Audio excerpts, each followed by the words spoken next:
The attorney's conference room fell silent except for the rustling of paper. My brother Marcus stood at the head of the mahogany table, looking like he'd already moved into Dad's corner office. Mom sat beside him, dabbing her eyes with a tissue. My aunt and uncle flanked them like bookends of family solidarity. I sat alone at the far end of the table. As I was saying, Marcus continued, adjusting his Rolex, the will clearly states that the successful child inherits the family construction business and all associated real estate holdings. That would be me.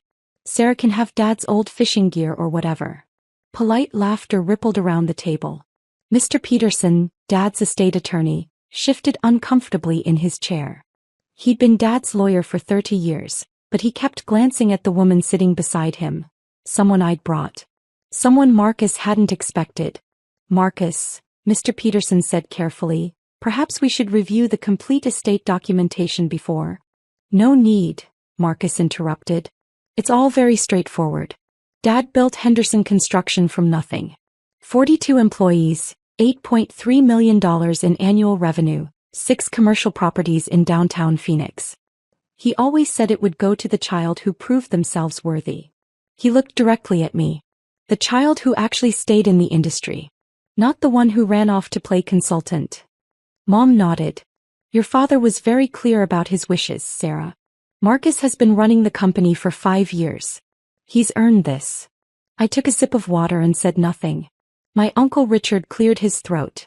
It's not personal, Sarah. It's just, well, you left the business. You left the family, really. This is about legacy. Exactly, Marcus said. I've sacrificed everything for Henderson Construction. I work 60-hour weeks. I've grown the business by 30%. I've proven myself. What have you done? Consulting. He said it like a dirty word. Working from your laptop at coffee shops? That's not a real career. Aunt Linda added, and you never visit. You missed the last 3 Thanksgivings. Your father noticed these things. I smiled politely. I was busy building something. Building what? Marcus laughed. PowerPoint presentations? More laughter. Even Mr. Peterson looked uncomfortable on my behalf. If we could please proceed with the formal reading, Mr. Peterson began. By all means, Marcus said, settling into his chair like a king on a throne. Let's make it official. I need to go back 7 years to explain how we got here. Dad started Henderson Construction in 1989 when I was 3 years old. By the time I was old enough to understand, the company was the family religion. Sunday dinners weren't about family, they were about bids, contracts, and profit margins. Every conversation eventually circled back to the business. Marcus, 6 years older than me, embraced it completely. He studied construction management at Arizona State, interned with Dad every summer, and joined the company full-time at 22. He was the golden child, the heir apparent, the son who understood legacy. I went a different direction. I studied business analytics and information systems. I was fascinated by operational efficiency, supply chain optimization, and data-driven decision-making. Dad called it playing with spreadsheets. Marcus called it office work for people who can't handle real jobs. But I loved it. I saw patterns where others saw chaos. I could look at a company's operational data and identify inefficiencies worth millions. After college, I joined Henderson Construction as an operations analyst. I thought I could help modernize the business, bring data-driven insights to bidding and project management.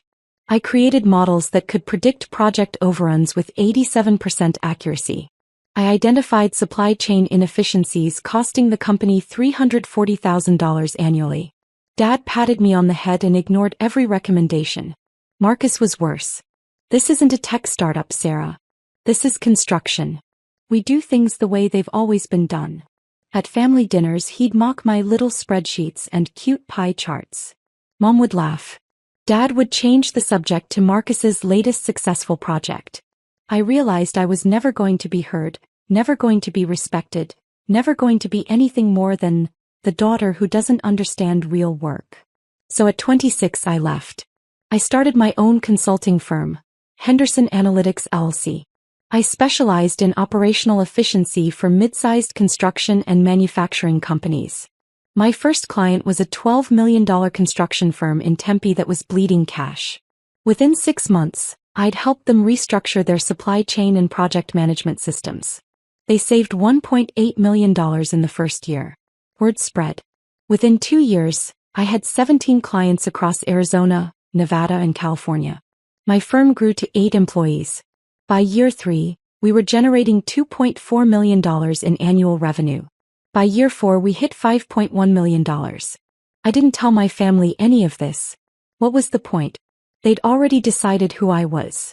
The daughter who couldn't hack it in real business. But here's what they didn't know. In year 3 of running Henderson Analytics, I was approached by a private equity firm called Meridian Capital Partners. They'd been watching my work and wanted to discuss something unusual.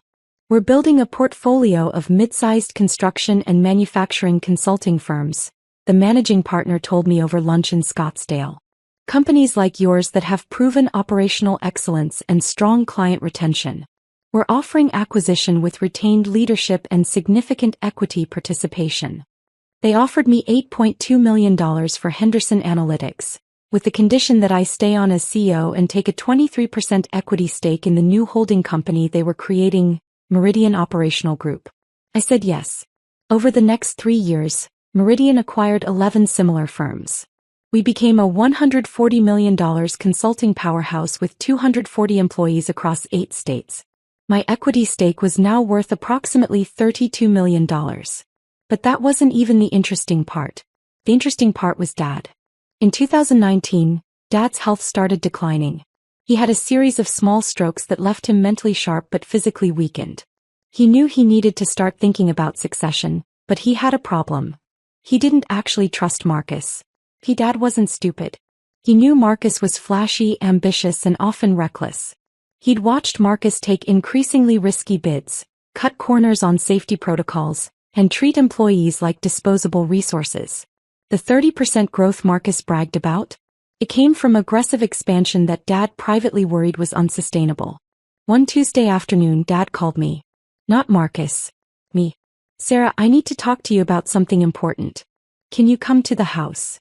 I drove to Scottsdale expecting another lecture about family loyalty. Instead, Dad said, I'm worried about the business. For 2 hours, he laid out his concerns. Marcus was overextended. He'd taken on 3 major projects simultaneously without adequate project management. He was burning through cash reserves. He'd alienated 2 of their best project managers who'd quietly resigned. But here's the thing, Dad said. If I try to rein him in, he'll think I don't trust him. He'll rebel. And your mother will take his side. He looked at me carefully. I need someone smart watching the money. Someone Marcus won't see coming. What are you asking me? I'm asking if you'd be willing to become the majority silent owner of Henderson Construction. I stared at him. What? I'll transfer 81% of the company to you through an irrevocable trust. Marcus will continue running day-to-day operations, but you'll have controlling interest. You'll appoint 3 board members. You'll have final approval on any decision over $500,000. You'll protect the company I built. Why me? Because you're the only one who won't destroy it for ego, Dad said simply. Marcus needs to feel like he's in charge. But someone needs to actually be in charge. Someone who understands numbers and long-term thinking. Mom will never forgive you. Your mother doesn't need to know. The transfer will be private. Marcus will think he's inheriting everything when I die. By the time he finds out the truth, the structure will be ironclad. I thought about it for exactly 48 hours. Then I said yes. In September 2019, Dad transferred 81% controlling interest in Henderson Construction to the Sarah Henderson Trust. I appointed 3 board members. Myself, Dad's most trusted project manager Frank Rodriguez, and a retired construction executive named Patricia Chin who Dad respected enormously. Marcus never knew. For the next 4 years, I quietly protected the company. When Marcus wanted to take a disastrous $4.2 million bid on a project with impossible timelines, the board rejected it. When he tried to cut employee health benefits to boost short-term profits, the board blocked him. When he wanted to fire Frank Rodriguez for insubordination, the board said no. Marcus blamed Dad for the board's interference. He thought the 3-person board was just Dad's way of maintaining control. He had no idea I was chairman. And here's the other thing Marcus didn't know. Dad died on March 3rd of a massive stroke. He was 71 years old.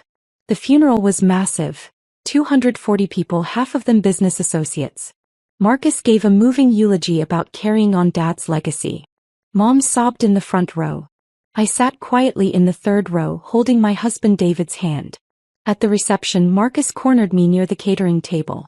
I assume you'll want to sell your Henderson Analytics firm now and come back to work for me, he said. It wasn't a question. I'm happy with my current work, Marcus. Right. Your consulting thing. He sipped his drink. Well, I'll be honest. Dad left the business to me. I'll be making some significant changes. Expansion. Modernization. Taking risks he was too old to take. The board might have thoughts about that. His jaw tightened. The board is Dad's old guard. I'll be replacing them within the year. Frank Rodriguez is practically retired anyway. Patricia Chin doesn't understand modern construction.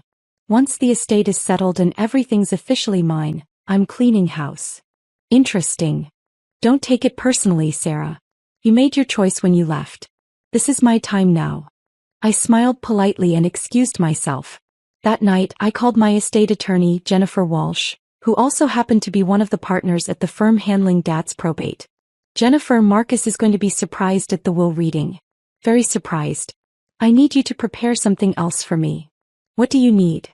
I need a complete forensic accounting review of Henderson Construction's finances for the past 4 years. Every transaction over $10,000. Every expense report Marcus submitted. Every vendor payment. Everything. You think he's been stealing? I think he's been reckless. But I'd like to know exactly how reckless. Jennifer called me back 3 weeks later. Sarah, you need to see this in person. The forensic accounting report was 174 pages long. Jennifer spread the key findings across her conference table. Your brother has been systematically embezzling from Henderson Construction for 4 years. She walked me through it. $127,000 in fraudulent vendor payments to a shell company. Marcus controlled $89,000 in personal expenses charged to the business.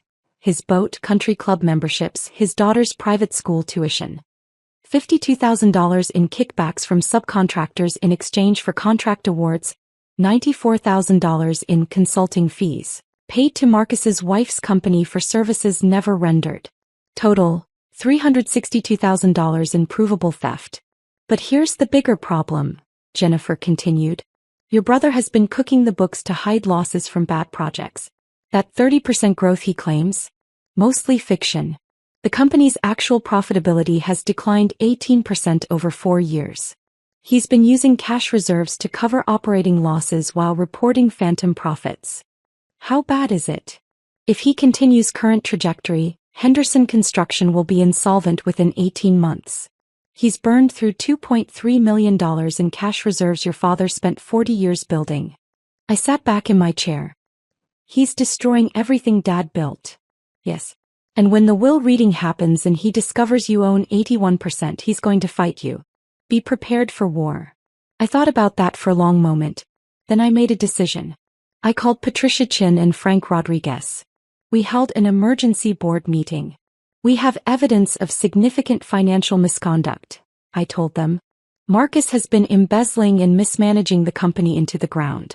The will reading is in 2 weeks. When Marcus discovers the ownership structure, he's going to explode. We need to be ready. We voted unanimously. The board would attend the will reading. We would bring the forensic accounting report. And we would be prepared to terminate Marcus's employment immediately if he reacted with hostility. Frank Rodriguez, who'd worked with Dad since 1991, looked at me with something like relief. Your father knew, didn't he? That's why he did this. Yes. He knew Marcus needed oversight. He just didn't predict Marcus would go this far. Patricia Chin added, your father would be proud of how you've handled this, Sarah. 2 weeks later, I walked into Mr. Peterson's conference room with Jennifer Walsh and our forensic accountant, Robert Kim. Marcus was already there holding court. And that's when he made his declaration about Dad's will, leaving everything to the successful child. Mr. Peterson cleared his throat for the 3rd time. Marcus, if I could please have your attention, I'd like to proceed with the complete estate review. Complete estate review? Marcus said. What's to review? Dad's will is clear. I inherit Henderson Construction and the associated properties. Sarah gets the personal effects. Mom gets the life insurance in the Scottsdale house. It's straightforward. Actually, Mr. Peterson said carefully, the situation is more complex than you're aware. Marcus frowned. What do you mean complex? Mr. Peterson opened a leather folder. Your father's will does indeed address the distribution of his personal assets. However, Henderson Construction is not part of the probate estate. The room went very still. What? Marcus said. Henderson Construction was transferred out of your father's ownership in 2019 via irrevocable trust. He no longer owned the company at the time of his death. Therefore, it's not subject to inheritance through his will. Marcus's face turned red. That's impossible. I've been running that company for 5 years. If Dad transferred it, he would have transferred it to me. He transferred it to someone else. Who? Mr. Peterson looked at me. Every eye in the room turned toward me. I met Marcus's stare evenly and said nothing. No, Marcus said. Absolutely not. There's no way Dad gave the company to her. She abandoned the family business. She quit. She doesn't even work in construction anymore. Nevertheless, Mr. Peterson said, in September 2019, your father transferred 81% controlling interest in Henderson Construction to the Sarah Henderson Trust. Sarah is the sole trustee and beneficiary. She has been the majority owner for the past 4 years. Marcus shot to his feet. This is insane. Mom gasped. Sarah, is this true? I nodded calmly. Yes. Dad asked me to protect the company. So I did. Protect it. Marcus shouted. From who? From you. The conference room erupted. Marcus slammed his hands on the table. This is fraud. Dad was sick. He didn't know what he was doing. I'll contest this in court. Marcus, Mr. Peterson interrupted firmly. Your father was fully competent when he executed the trust transfer. I personally handled the documentation. 3 doctors evaluated his mental capacity. The trust is ironclad. But I've been running the company. Marcus's voice cracked with rage and something else, panic. I've grown it by 30%. Actually, I said quietly, you've nearly destroyed it. What? I nodded to Robert Kim, the forensic accountant. He opened his briefcase and removed 2 thick manila envelopes. Over the past 4 years, I said, you've embezzled approximately $362,000 from Henderson Construction. You've also misrepresented company finances to the board, hidden losses from failed projects, and burned through $2.3 million in cash reserves to cover your incompetence. Marcus went pale. That's a lie. Is it? I slid the first envelope across the table. That's the complete forensic accounting report. It documents every fraudulent transaction, every fake vendor, every kickback, every personal expense you charged to the company. Robert Kim spoke for the first time. Mr. Henderson, on page 47, you'll find documentation of payments to Desert Sun Consulting LC, a company registered to your wife. The company provided 0 services to Henderson Construction but received $94,000 in fees. On page 63, you'll find evidence of kickbacks from Bradley Subcontracting in exchange for favorable contract terms. On page... Shut up. Marcus screamed. You have no right to investigate the company finances. Actually, Patricia Chin said calmly from the corner, I hadn't even introduced her yet, but she'd been sitting quietly. As chairman of the Henderson Construction Board, Sarah has every right. I'm Patricia Chin, board member since 2019. This is Frank Rodriguez, also a board member. We've been aware of the trust structure from the beginning. Frank Rodriguez stood up, his weathered face hard. Marcus, I've worked for your father since before you were born. I watched you lie about project cost. I watched you treat good employees like garbage. I watched you nearly destroy a company your father spent 40 years building. Your father knew you couldn't be trusted with full control. That's why he did this. Marcus's hands were shaking. He looked at Mom. Are you hearing this? Are you going to let them do this to me? Mom's face was white. Sarah, your father really did this? His mom. Because Marcus was running the company into the ground while pretending everything was fine. That 30% growth he talks about. Fiction. The company's actual profitability has declined 18% under his management. Another 18 months at this rate and Henderson Construction would be bankrupt. You're lying, Marcus said, but his voice had lost its certainty. I opened the second envelope and removed a document. This is the emergency board resolution we drafted yesterday. It terminates your employment as president of Henderson Construction, effective immediately, pending criminal investigation into financial misconduct. You'll be replaced by Frank Rodriguez as interim president. Marcus's mouth opened and closed like a fish. You can't fire me. I'm the president. You're an employee, I said quietly. I'm the owner. I can absolutely fire you. The board voted unanimously. 3-0. Marcus looked around the room wildly, like he was searching for someone to support him. His eyes landed on our aunt and uncle. Uncle Richard looked away. Aunt Linda stared at her hands. Finally, Marcus turned back to me. Dad would never have done this. You manipulated him. You lied to him. Dad did this because he loved the company more than he loved your ego, I said. He knew you were smart and charismatic and hardworking. He also knew you were reckless and arrogant and willing to cut corners. He needed someone who would protect Henderson Construction from your worst impulses. So he chose me. I built that company. Marcus's voice broke. I worked 60-hour weeks. I sacrificed everything. You embezzled from it, I said flatly. That's not sacrifice. That's theft. Robert Kim spoke again. Mr. Henderson, I should inform you that we're legally required to report our findings to the Arizona Attorney General's office. The evidence of financial fraud is substantial enough to warrant criminal prosecution. You should consult with a defense attorney. The room fell completely silent. Marcus stared at me with pure hatred. You're really going to do this? To your own brother? You did this to yourself, I said. I protected the company. I blocked your worst decisions. I kept Dad's legacy alive. And you repaid that by stealing $362,000 and lying about it. Mom, Marcus said desperately, say something. Mom looked torn, her eyes red. Sarah, is all of this true? The embezzlement? His mom. Every word. But he's your brother. Can't you just work this out privately? He stole $350,000, Mom. He falsified financial reports. He took kickbacks. This isn't a family disagreement. This is criminal fraud. Marcus grabbed his suit jacket. I don't have to listen to this. I'm leaving. Before you go, Jennifer Walsh said, speaking for the first time, you should know that we've already notified your bonding company about the findings. Your professional license is likely to be suspended pending investigation. We've also frozen all Henderson Construction accounts you have access to. Your company credit cards have been canceled. And we've filed a civil lawsuit to recover the embezzled funds, which means we've placed liens on your personal assets, including your house and boat. Marcus froze halfway to the door. What? You have 24 hours to respond to the board's termination letter, Jennifer continued calmly. You're required to return all company property, including your laptop, phone, vehicle, and access keys. If you enter Henderson Construction's premises after 5 p.m. today, you'll be arrested for trespassing. Marcus's face went from red to purple. You can't do this to me. We already have, I said.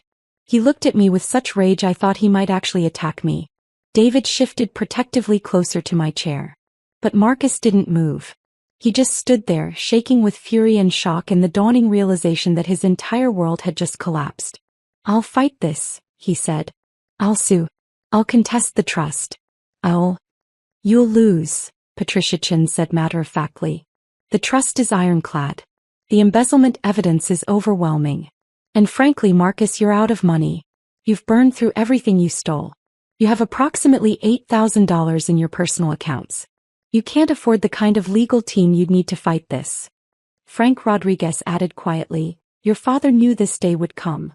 He prepared for it. He made sure Sarah had everything she needed to protect the company when you inevitably went too far. Marcus looked at each of us in turn. Then, without another word, he walked out of the conference room. The door slammed behind him. The silence after Marcus left was deafening. Mom sat frozen in her chair, tears streaming down her face. Sarah, how could you do this to your brother? I didn't do this to him, Mom. He did it to himself. For 4 years, I protected Henderson Construction from his worst decisions. I kept Dad's company alive. Marcus repaid that by stealing from the company and lying about its financial health. But he's family. And Dad was family too, I said quietly. Dad built that company from nothing. He employed 42 people who depend on those paychecks. He created something that mattered. Marcus was destroying it for ego and money. I chose to protect Dad's legacy over Marcus's pride. Uncle Richard cleared his throat. Sarah's right, Linda. I've seen the reports Marcus sent to investors. If even half of what that accountant said is true, Marcus committed serious crimes. Aunt Linda looked stricken. But will there be criminal charges? Robert Kim answered. That's up to the Attorney General's office. But yes, with $362,000 in documented fraud, prosecution is likely. Mom stood up unsteadily. I need to go talk to Marcus. I need to. Mom, I said gently, Marcus is an adult. He made his choices.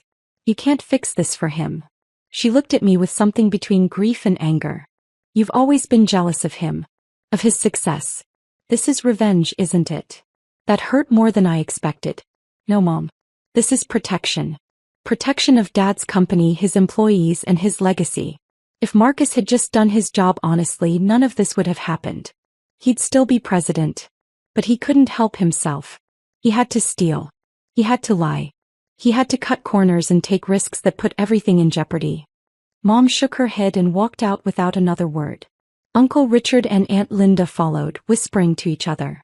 When the room finally cleared, it was just me, David, Jennifer, Patricia, Frank, and Mr. Peterson. Frank Rodriguez came over and shook my hand. Your father would be proud, Sarah. This took courage. Patricia Chin nodded. Henderson Construction will survive this. We'll rebuild. We'll restore trust with clients and employees. But it starts with honest leadership. Mr. Peterson began gathering his papers. Sarah, you should prepare for Marcus to make good on his threat to contest the trust. It won't succeed. The documentation is airtight, but it will be unpleasant. I know, I said. Jennifer Walsh added, we'll handle the criminal referral to the AG's office next week. You should also prepare for media attention. Local business press will likely cover this once the story breaks. I nodded tiredly. David put his arm around my shoulders. As we left the conference room, my phone started buzzing. Text messages from family members I barely knew, all asking variations of what happened. And is it true about Marcus? Word was already spreading. 3 weeks later, the Arizona Attorney General's office announced charges against Marcus for embezzlement and fraud. The local business press covered it extensively. Construction executive charged with $362,000 theft from family business. Marcus hired a defense attorney with money borrowed from Mom. His lawyer tried to negotiate a plea deal, but the evidence was overwhelming. 6 months later, Marcus pleaded guilty to 3 counts of felony theft and 2 counts of fraudulent schemes. He was sentenced to 4 years in prison with 2 years suspended followed by 5 years of probation. He was also ordered to pay full restitution. His construction license was permanently revoked. Mom didn't speak to me for 8 months. When she finally did, it was a brief, cold phone call asking about the grandchildren. We've rebuilt our relationship slowly, but it's different now. She knows I chose Dad's legacy over her golden child. Some part of her will never fully forgive that. The extended family split. Half sided with Marcus, claiming I was vindictive and power-hungry. The other half quietly acknowledged that Marcus got what he deserved. Uncle Richard actually apologized to me 6 months later, admitting he'd known Marcus was playing fast and loose, but hadn't wanted to believe it was criminal. As for Henderson Construction, we stabilized it within 4 months. Frank Rodriguez took over as president and immediately implemented new financial controls. We brought in an outside auditor. We rebuilt relationships with employees who'd been demoralized by Marcus's leadership. Within a year, Henderson Construction was profitable again. Legitimately profitable. We're growing at a sustainable 8% annually. Employee retention is at an all-time high. We've won 3 industry awards for workplace culture. I remain chairman of the board but stay out of day-to-day operations. That's Frank's domain. I trust him completely. My consulting firm, now part of Meridian Operational Group, continues to thrive. My equity stake is now worth approximately $47 million. I've built something substantial. Something that's mine, not inherited or given but earned. David and I bought a house in Paradise Valley with a view of Camelback Mountain. Our daughter starts kindergarten next year. Our son is learning to walk. Sometimes I drive past Henderson Construction's headquarters and think about Dad. He made a hard choice in 2019, giving control to the daughter who left instead of the son who stayed. He chose competence over loyalty, strategic thinking over ego. It was the right choice. Marcus sends occasional letters from prison. They're mostly angry, still blaming me for ruining his life. I don't respond. There's nothing left to say. He had every opportunity to do the right thing. He chose theft and lies instead. Last month I received a different kind of letter. It was from one of Henderson Construction's longtime employees, a project manager named Teresa who'd worked with Dad for 15 years. Miss Henderson, she wrote, I wanted you to know that your father talked about you all the time in those last few years. He was so proud of what you built with your consulting firm. He said you had the business mind he'd always hoped for, but more importantly you had integrity. He knew Marcus didn't. That's why he trusted you with his legacy. Thank you for protecting it. Thank you for protecting all of us. I cried when I read that letter. Because that's what this was always about. Not revenge. Not jealousy. Not sibling rivalry. It was about protecting something that mattered. Something bigger than family politics or hurt feelings. Dad spent 40 years building Henderson Construction. He created jobs. He built buildings that would stand for generations. He earned respect in an industry that doesn't give it easily. And when he knew he was running out of time, he chose to protect that legacy by giving it to someone who would guard it fiercely. Someone who understood that real success isn't measured in ego or applause, but in sustainable value and honest work. Marcus never understood that. He thought success was performance, showmanship, being seen as the winner. I learned something different from Dad, even if he never said it directly. Real success is quiet competence, strategic thinking, and the courage to make hard choices when the easy choice is more popular. At the last board meeting, Frank Rodriguez raised a glass of bourbon in Dad's honor. To John Henderson, he said, who knew exactly what he was doing. We all drank to that. Because Dad did know. He knew Marcus would eventually go too far. He knew I was the only one who would stop him. He knew the company needed protection more than his son needed validation. And he trusted me to do what was necessary. I miss him every day. But I know I honored his trust. Henderson Construction is still standing.